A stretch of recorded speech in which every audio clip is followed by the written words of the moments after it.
गुड़िया, तुम्हें पता है जंगल के बाहर बहुत अच्छे पके पके सेव की खेती है। मैं वहाँ हमेशा जाता हूँ। जग्गू, तुम्हारी माँ हर रोज जाने देती है, वह तुम्हें डांट नहीं लगाती। गुड़िया, मैं मम्मा से झूठ बोलकर सेव तोड़ने जाता हूँ। जग्गू, मुझे भी सेव खाने का बड़ा मन करता है, लेकिन मेरी मम्मा मुझे जाने नहीं देंगी।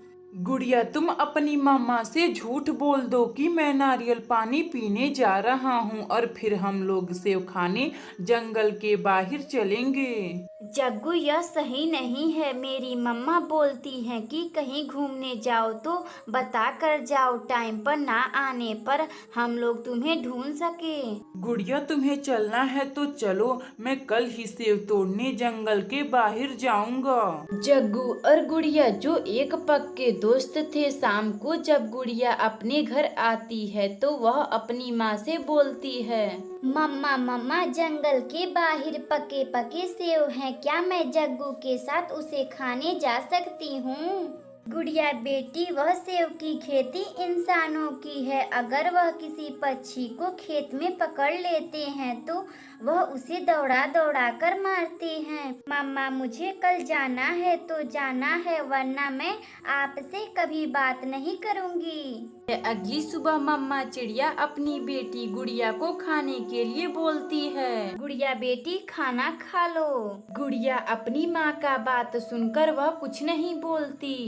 अच्छा ठीक है गुड़िया, तुम जग्गू के साथ चली जाना, लेकिन शाम होने से पहले वापस चली आना। अपनी माँ का बात सुनकर गुड़िया खुशी से कूदने लगती है। गुड़िया फिर जग्गू के पास जाती है और वह दोनों लोग सेव तोड़ने जाते हैं। गुड़िया, वह देखो पके पके सेव, हम उसे ही खाएंगे। जग्गू, कितना पका पका सेव है, इन्हें खाकर तो बहुत ही मजा आ जाएगा। गुड़िया और जग्गू बैठकर सेव खाने लगते हैं। शाम हो जाती है, तभी गुड़िया जग्गू से बोलती है, जग्गू, हमें घर चलना चाहिए, हमारी मम्मा हम लोगों को इंतजार कर रही होंगी। गुड़िया, तुम कुछ देर और रुको, फिर हम चलेंगे। गुड़िया जग्गू की बात मान लेती है और कुछ समय और इंतजार करने लगती हैं। फिर कुछ ही समय बाद जग्गू कौवा और गुड़िया घर आने लगते हैं।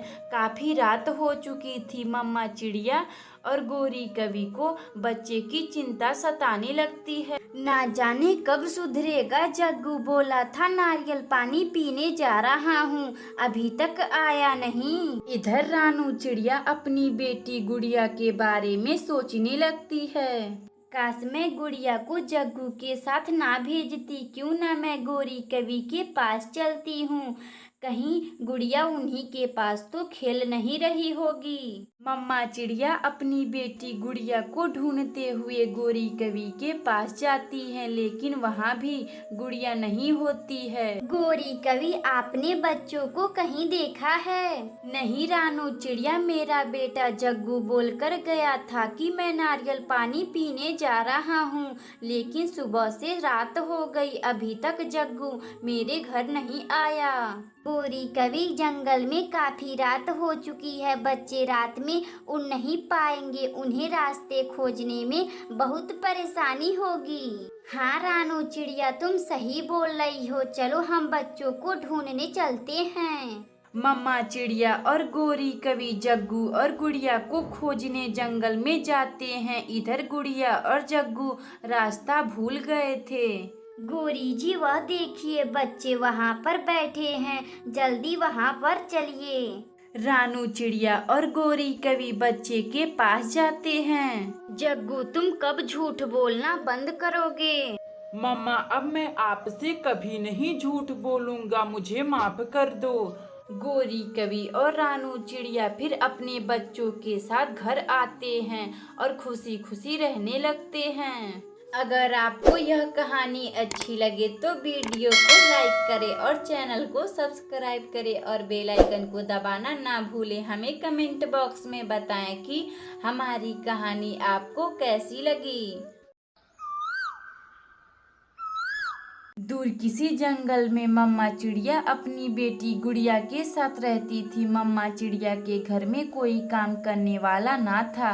इस वजह से मम्मा चिड़िया को काम करने जाना पड़ता था। गुड़िया बेटी, अब मैं काम करने जा रही हूँ। आप अपना ख्याल रखिएगा और इधर उधर घूमने ना जाइएगा। मम्मा आप चिंता ना करें, मैं कहीं नहीं जाऊंगी। माँ, अपना घर काफी पुराना हो चुका है, अगर बारिश आएगी तो अपना घर टूट जाएगा। गुड़िया बेटी, आप घर की चिंता ना करें। मैं शाम को आते वक्त कालू जमींदार से कहकर कुछ पैसे मांगने की कोशिश करूंगी। अगर हम लोग को पैसे मिल जाएगा तो अपना घर मरम्मत करवा देंगे। इतना बात बोलकर मम्मा चिड़िया काम करने कालू जमींदार के खेत में जाती है। सुबह से शाम तक काम निपटा कर शाम को जब मम्मा चिड़िया घर आने वाली थी तभी वह पैसे मांगने कालू जमींदार के पास जाती है। कालू जमींदार जी, मुझे पैसों की बहुत जरूरत है, आप मुझे कुछ पैसे दे दीजिए। रानू चिड़िया, तुम्हें तो पता होगा मैं अभी कुछ ही महीनों पहले अपनी बेटी कलन कवि का शादी किया हूँ। सारे पैसे उसी में खर्च हो गया है। कालू जमींदार जी, मेरा घर काफी पुराना हो चुका है, उसका मरम्मत करवाना बहुत जरूरत है, वरना वह बारिश में टूट जाएगा। रानू, मैं तुम्हें पैसे उस महीने में दे दूंगा। कालू जमींदार की बात सुनकर रानू चिड़िया अपने घर आती है। मम्मा, क्या हुआ, आपने कालू जमींदार से पैसे मांगे? गुड़िया बेटी, मैंने कालू जमींदार जी से पैसे मांगे, लेकिन उन्होंने बोला है कि वह पैसे अगले महीने में दे देंगे। मम्मा, क्यों वह पैसे अगले महीने में देंगे? आखिर इतने दिनों में तो हम लोगों का घर टूट जाएगा। गुड़िया बेटी, उन्होंने अपनी बेटी कलन कवि का शादी किए हैं, इस वजह से हम लोगों को वह पैसे अगले महीने में दे देंगे। मम्मा चिड़िया और बेटी गुड़िया खाना खाकर सो जाते हैं। अगली सुबह जंगल का मालिक राजू कबूतर पूरे जंगल में घोषणा करता है। सुनो सुनो सुनो जंगल के सभी पक्षियों सुनो, आज जंगल में बहुत जोर से बारिश आने वाली है। आप लोग अपना घर का ख्याल रखना। मम्मा, अब क्या होगा? बारिश भी आने वाली है, हमारा घर पुराना हो चुका है, यह टूट भी सकता है। या बेटी, आप चिंता ना करें, मैं हूँ ना, आपको कुछ नहीं होगा। इसी तरह मम्मा चिड़िया और बेटी गुड़िया बातें कर रही थी, तभी अचानक बहुत जोरों शोरों से बारिश शुरू हो जाती है, जिस बारिश में रानू चिड़िया का घर टूट जाता है। बारिश में भीगती हुई गुड़िया अपनी माँ से बोलती है, मम्मा, अपना घर टूट गया, अब हम लोग कहाँ रहेंगे? बेटी गुड़िया, आप यहीं रुके, मैं अभी कुछ करती हूँ। अभी मम्मा चिड़िया को कुछ पत्ते दिखाई देते हैं। गुड़िया बेटी, क्यों ना हम लोग इन पत्तों को इकट्ठा कर कर एक पत्ते वाला घर बनाते हैं? मम्मा, हाँ, क्यों नहीं, पत्तों वाले घर में तो हम लोगों को खूब मजा आएगा।